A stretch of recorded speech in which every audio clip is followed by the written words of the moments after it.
नमस्कार, मैं हूं आपके साथ अक्षिता मौर्य। आप देख रहे हैं न्यूज़ 7 हिंदी। आइए नजर डालते हैं उत्तर प्रदेश की मुख्य खबरों पर। शासन ने सोमवार देर रात 14 आईपीएस का तबादला कर दिया, जिसमें वाराणसी के आईजी रेंज मोहित गुप्ता शामिल हैं। मोहित को सचिव गृह बनाया गया है। इसके अलावा कई जिलों के कप्तान भी बदले गए हैं। सहारनपुर के डीआईजी अजय साहनी को बरेली रेंज का जिम्मा दिया गया है। वहीं डीआईजी महाकुंभ बाबू कृष्ण को वाराणसी रेंज का डीआईजी बनाया गया है। मुजफ्फरनगर के एसएसपी अभिषेक सिंह को सहारनपुर रेंज का डीआईजी बनाया गया है। अयोध्या के एसएसपी राजकरण अय्यर को गोरखपुर का एसएसपी बनाया गया है, जबकि गोरखपुर में तैनात गौरव ग्रोवर को अयोध्या भेजा गया है। इटावा के एसएसपी संजय कुमार को मुजफ्फरपुर नगर भेज दिया गया। पीएसी लखनऊ में तैनात अनूप सिंह कुमार को फतेहपुर का एसपी बनाया गया है। कौशाम्बी के एसपी ब्रजेश कुमार श्रीवास्तव को इटावा की कमान दी गई है। वहीं गाजियाबाद में पुलिस उपायुक्त राजेश कुमार को कौशाम्बी का एसपी बनाया गया है। फतेहपुर के एसपी धवल जायसवाल को गाजियाबाद कमिश्नरेट भेजा गया। संत कबीर नगर के एसपी सत्यजीत को कानपुर कमिश्नरेट भेजा गया। गोरखपुर में एसपी रेलवे संदीप कुमार मीणा को संत कबीर नगर का एसपी बनाया गया। एसीओ में तैनात लक्ष्मी निवास मिश्रा को गोरखपुर का एसपी रेलवे बनाया गया है।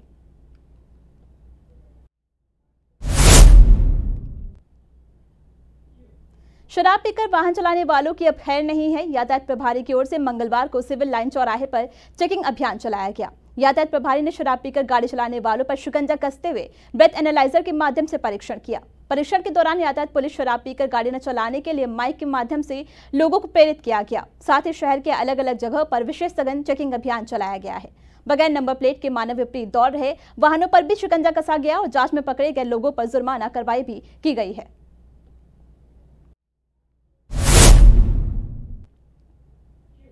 मामला कासगंज जिले के पटियाली कोतवाली क्षेत्र के देवरिया गांव का है, जहां पुलिस और ग्रामीणों के बीच हुए विवाद के मामले में राजनीति तेज हो गई है। सपा का 11 सदस्यीय प्रतिनिधिमंडल आज देवरिया गांव पहुंचेगा। साथ ही सपा के राज्यसभा सांसद रामजीलाल सुमन सहित प्रतिनिधिमंडल भी पहुंचेंगे। आपको बता दें कि घर में हुई चोरी के बाद पहुंची पुलिस द्वारा पीड़ितों के साथ मारपीट की गई थी। इसी को लेकर पीड़ितों से राज्यसभा सांसद रामजीलाल सुमन मुलाकात करेंगे। उनके साथ क्षेत्रीय सांसद देवेश शाह के पटियाली विधायक नादिरा सुल्तान, जिला अध्यक्ष विक्रम यादव, पूर्व मंत्री मानपाल सिंह, सपा के राष्ट्रीय प्रवक्ता अब्दुल हाफिज गांधी सहित अन्य सपा नेता रहेंगे।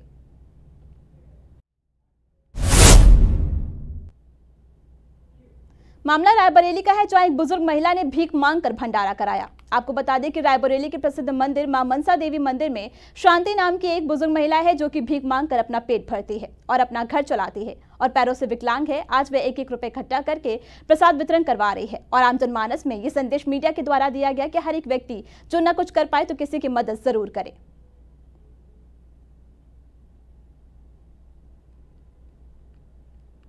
अपनी खुशी से करवाई। आप तो खुद ही जो है दूसरों के पैसे से मदद लेके घर अपना चलाती हैं, तो आज कैसे? मांग के भीख तो हमें खुशी रही चला दी। अच्छा, कोई कमाए वाला नहीं, खाली हम अकेले। तो जो आम लोग हैं उनसे क्या कहना चाहेंगी आप? हम कुछ नहीं कहना चाहिए, खाली हम खाए रही थे, पेट भरा रहा था। तो कैसा लग रहा है आपको ये भंडारा करवा कर? भंडारा अच्छा लग रहा बाबू, अपनी खुशी से। कानपुर के सार थाना क्षेत्र में तेज आंधी ने एक युवक की जान ले ली। सचौली रोड स्थित तालाब के पास एक विशालकाय बबूल का पेड़ अचानक सड़क पर गिर गया, जिसकी चपेट में आने से बाइक सवार अजय कुशवाहा उर्फ नंदू की मौके पर ही मौत हो गई। हादसा उस समय हुआ जब अजय कुशवाहा पुत्र रामकिशोर कुशवाहा निवासी ग्राम भेवली थाना महाराजपुर अपनी बाइक से कहीं जा रहे थे। तभी अचानक तेज आंधी के कारण सड़क किनारे खड़ा बबूल का विशालकाय पेड़ उनकी बाइक पर गिर गया। पेड़ के नीचे दबने से अजय कुशवाहा को संभलने का भी मौका नहीं मिला और उन्होंने घटनास्थल पर ही दम तोड़ दिया। घटना की सूचना मिलते ही सार थाना पुलिस तुरंत मौके पर पहुंची। पुलिस ने शव को कब्जे में लेकर पोस्टमार्टम के लिए भेज दिया है। साथ ही मृतक के परिजनों को भी इस घटना की जानकारी दी है। प्रत्यक्षदर्शियों के अनुसार आंधी इतनी तेज थी कि पेड़ जड़ से उखड़कर सड़क पर आ गिरा। पेड़ गिरने से सड़क पर आवागमन भी बाधित हो गया। घटना के बाद मौके पर अफरा तफरी मच गई। पेड़ गिरने की सूचना के बाद वन विभाग की टीम भी मौके पर पहुंच गई और पेड़ को हटाने का कार्य शुरू कर दिया गया है।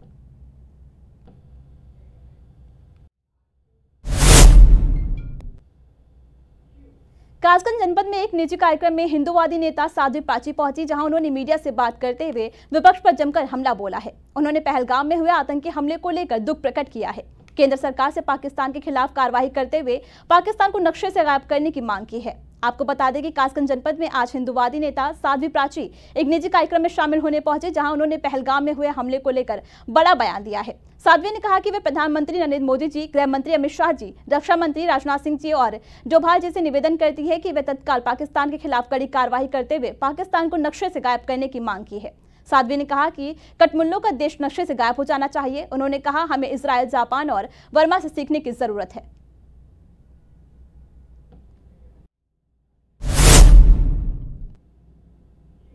एक छात्र जिसने हाई स्कूल पास किया, जब मीडिया उसके घर पहुंची तो उसकी आंखों में आंसू थे। माता ने पल्लू से उसके आंसू पोंछे। मां और बेटे दोनों समझ नहीं पा रहे थे कि आंसू खुशी के हैं या उस व्यवस्था के जिसके ये शिकार हुए।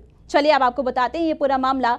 हौसले हो जहां बुलंद कुछ गुजरने के हो, चाहे वो कामयाबी कदम चूमने होती है। मजबूर ऐसा कि बाराबंकी जिले के निजामपुर मजरे अहमदपुर गांव के निवासी राम केवल ने यह साबित कर दिखाया कि दरअसल इस गांव के आज़ादी के 77 साल बाद तक कोई व्यक्ति हाई स्कूल पास नहीं कर पाया। 2025 में राम केवल में इस रिकॉर्ड को तोड़ते हुए हाई स्कूल की परीक्षा उत्तीर्ण की। इसके बाद डीएम शशांक त्रिपाठी ने युवक को सम्मानित करते हुए कहा, राम केवल ने न सिर्फ परीक्षा पास की है बल्कि गांव में शिक्षा की भावनाओं को बदल दिया है। वहीं छात्र राम केवल ने रोते हुए बताया कि जब वे स्कूल जाता था तो बच्चे ये कहकर चढ़ाते थे कि तुम्हारे गांव में कोई आज तक हाई स्कूल पास नहीं कर पाया, तुम भी पास नहीं हो पाओगे। जिसके बाद उसने मन में ठान ली थी कि हाई स्कूल पास कर अपना व अपने गांव का मान बढ़ाना है। इसके बाद उसने रोड लाइट में रात की मजदूरी करते हुए पढ़ाई पर ध्यान दिया और उसे इतिहास को भी बदल दिया। अब कोई भी ये नहीं कह सकेगा कि इस गांव में हाई स्कूल पास कोई व्यक्ति नहीं है।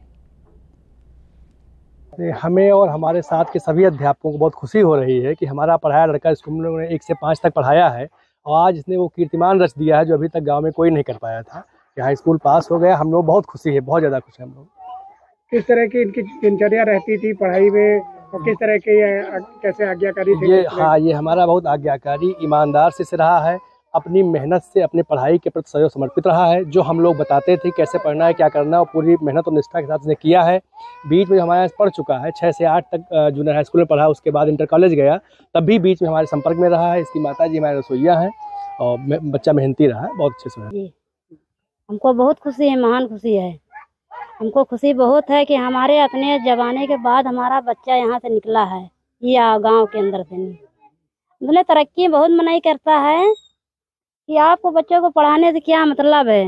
मजदूरी करिए, तुम्हारा पति मजदूरी करता है, तुम्हारा बेटा भी मजदूरी करे, तो हमने सोचा कि हमारा बेटा पढ़े, आगे का बढ़े।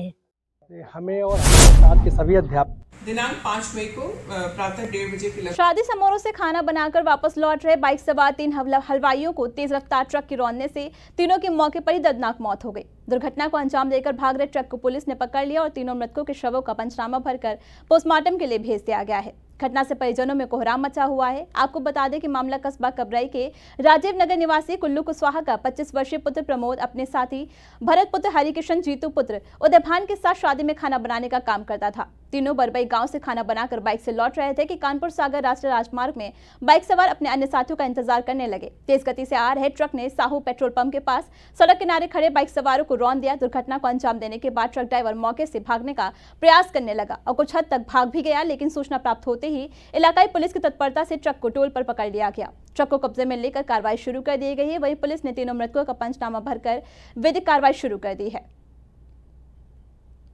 दिनांक 5 मई को प्रातः 1:30 बजे के लगभग पंजाबी ढाबा के पास कबराई थाना क्षेत्र के अंतर्गत एक मोटरसाइकिल और अज्ञात वाहन में टक्कर हो गई, जिससे कि मोटरसाइकिल सवार 2 व्यक्तियों की मौके पर दुखद मृत्यु हो गई।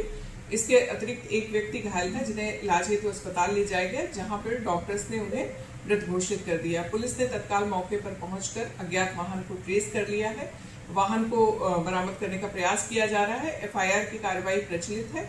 अन्य पंचायतनामा और पीएम की विधिक कार्रवाई कराई जा रही है। दिनांक 5 मई को सुबह की इन मुख्य खबरों में बस इतना ही। देखते रहिए न्यूज़ 7 हिंदी।